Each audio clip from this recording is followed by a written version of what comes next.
రాముడు పరంధాముడు, ప్రజారంజకుడు. పాలన ఎలా ఉండాలంటే రాముడి పేరు గుర్తుకు రావడం సహజం. అలాంటి రాముడి ఆలయాలకు గ్రహణం పట్టింది. పాలకులు పట్టించుకోవడం లేదన్న ఆరోపణలు వినిపిస్తున్నాయి. కాంగ్రెస్ అధికారంలోకి వచ్చిన తర్వాత రామాలయాలకు మహర్దశ ఖాయమైంది.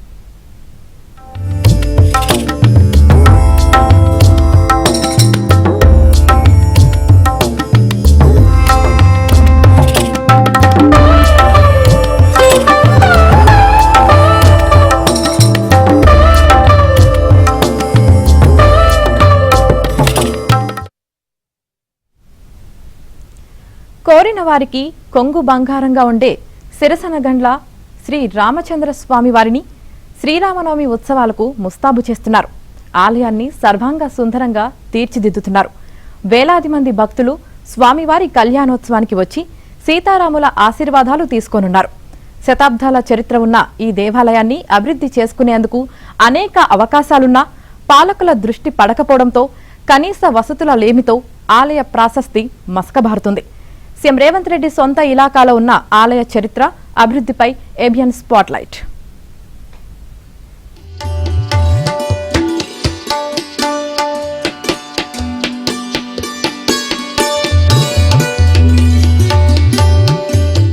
నాగర్ కర్నూలు జిల్లా వంగూరు మండలం సిరసనగండ్ల గుట్టపై వెలసిన సీతా లక్ష్మణ సమేత శ్రీరామచంద్రుల వారి కళ్యాణోత్సవానికి ఆలయం ముస్తాబవుతోంది. ఈ నెల 27న జరిగే శ్రీరామనవమి ఉత్సవాల కోసం ఏర్పాట్లు చురుగ్గా కొనసాగుతున్నాయి. ఉగాది నుంచి శ్రీరామనవమి దాకా బ్రహ్మోత్సవాలు కొనసాగుతున్నాయి. శ్రీరామనవమి రోజున స్వామివారి కళ్యాణోత్సవానికి కనీసంగా 50,000 మంది భక్తులు వస్తారని అంచనా వేస్తున్నారు. అందుకు తగ్గట్లుగా ఏర్పాట్లు చేస్తున్నారు. ఇన్నాళ్లు అభివృద్ధి అంటే ఏంటో తెలియని ఆలయంలో ఈ ఏడాది 2 కోట్ల రూపాయలతో భక్తుల కోసం షెడ్డు నిర్మాణం, ఆలయ గుండం మరమ్మతులు, షటర్ల నిర్మాణం లాంటి పనులకు మంత్రి జూపల్లి కృష్ణారావు శంకుస్థాపన చేశారు. గతేడాది శ్రీరామనవమి సందర్భంగా వచ్చిన జూపల్లి ఈ దేవాలయం అభివృద్ధికి సహకరిస్తానని ఇచ్చిన మాట ప్రకారం స్థానిక ఎమ్మెల్యే వంశీకృష్ణ ఇతర ప్రజాప్రతినిధులతో కలిసి ఈ శంకుస్థాపన కార్యక్రమాన్ని నిర్వహించారు. ఇక్కడికి వచ్చేటువంటి వేలాది మంది భక్తులకు వసతుల కల్పన కోసం గతంలో చెప్పిన దాని ప్రకారం మంజూరు పడింది. ఆ పనుల శంకుస్థాపన కోసం రావడం జరిగింది.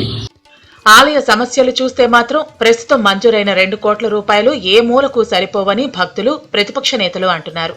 ఎంతో చరిత్ర ఉన్న ఆలయంలో భక్తులకు కనీస వసతులు కూడా లేవని వాళ్లు వాపోతున్నారు.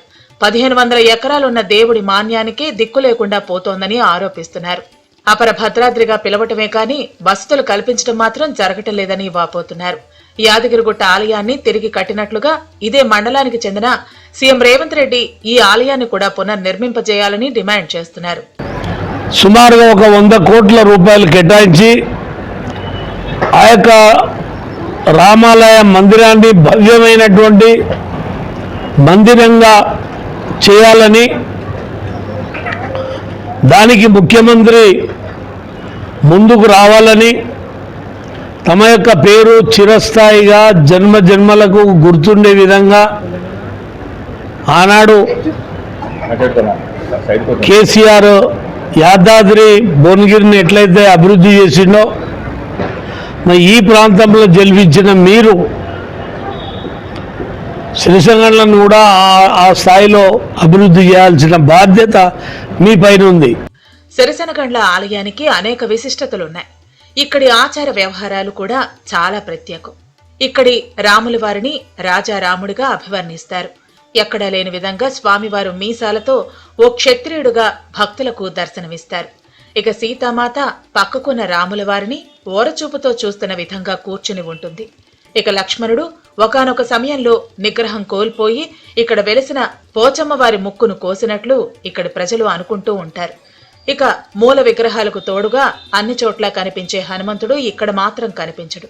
సీతాపహరణం కన్నా ముందుండే చరిత్ర ఆధారంగా ఈ మూర్తులను తీర్చిదిద్దినట్లు, అందుకే హనుమంతుడు ఉండడని చెబుతూ ఉంటారు.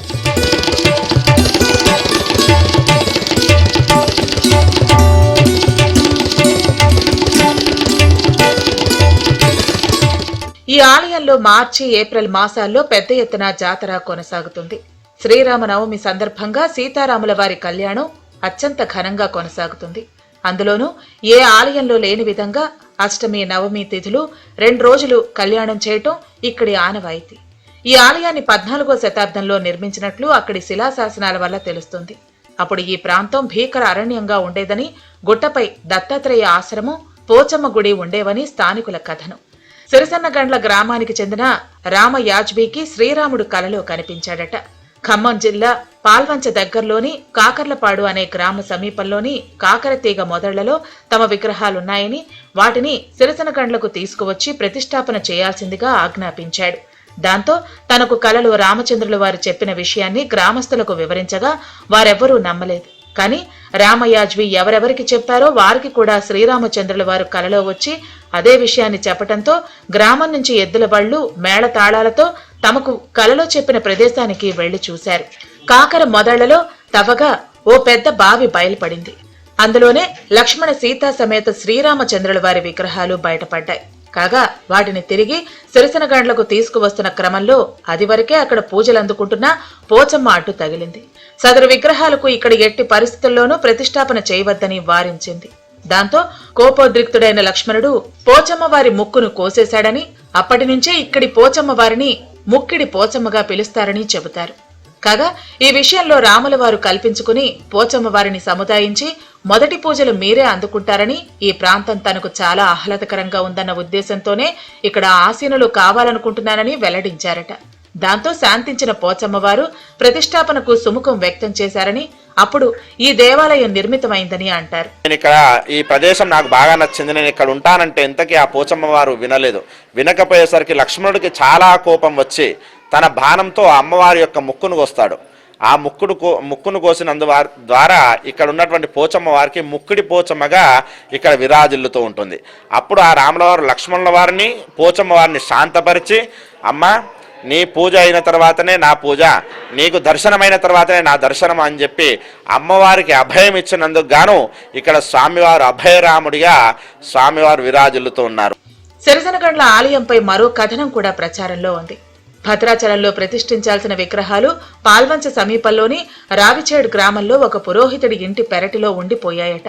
ఆ విగ్రహాలు సకాలంలో భద్రాచలానికి చేరనందున వేరే విగ్రహాలు అక్కడ ప్రతిష్ఠించినట్లు, వాటిని సిరసనగండ్లలో ప్రతిష్ఠించారని ఒక కథ ప్రచారంలోకి వచ్చింది.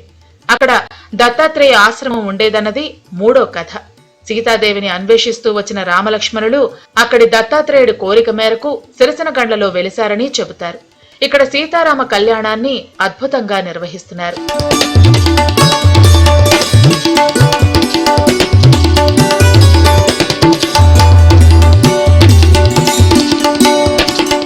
ఇక్కడ నవగ్రహాలు, రామలింగేశ్వర ఆలయం, శ్రీ హనుమాన్ ఆలయం, ముక్కిడి పోచమ్మ, దత్తాత్రేయ సన్నిధి, నాగ సన్నిధి, రామకోటి స్తూపం, కళ్యాణ మండపం, గణపతి దేవుడు, అంబికాదేవిలకు పలు ఉప ఆలయాలున్నాయి. దీన్ని తెలంగాణలో రెండో భద్రాచలంగా పిలుస్తారు. దేవాలయ మాన్యాలు డిండి, నల్గొండ, మాచారం, చెరుకుపల్లి, కమాన్పూర్, అగ్రహారం తాండా లాంటి ప్రాంతాల్లో ఉన్నాయి. కానీ సదరు భూముల నుంచి ₹1 కూడా స్వామివారికి అందటం లేదు. సీఎం రేవంత్ రెడ్డి సొంత ప్రాంతంపై ప్రత్యేక శ్రద్ధ చూపాలని జనం కోరుతున్నారు. నోచుకోలేదు. సీతారామచంద్ర స్వామి దేవస్థానం చాలా రోజు రోజుకు అభివృద్ధి చెందుతామని మేము ప్రతి సంవత్సరం చూస్తున్నాము. ఎలాంటి అభివృద్ధి చెందలేదు. ఇప్పుడు స్వామి మనకు రేవంత్ రెడ్డి సారు దీని మీద చర్య తీసుకొని కొన్ని కోట్లు వెచ్చించి దాన్ని అభివృద్ధి చెంది ఇది ఇక్కడున్న 3 జిల్లాల ప్రజలకు అందుబాటులోకి తేవాలని కోరుకుంటున్నాం. ఈ ఆలయం మహబూబ్ నగర్, కోదాడ 167 జాతీయ రహదారిపై కల్వకుర్తి నుంచి 30 కిలోమీటర్ల దూరంలో ఉన్న చారకొండ నుంచి 5 కిలోమీటర్ల లోపలికి ఉంది. ఏటా ఇక్కడ చైత్రశుద్ధ పాడ్యమి నుంచి నవమి వరకు బ్రహ్మోత్సవాలు నిర్వహిస్తారు.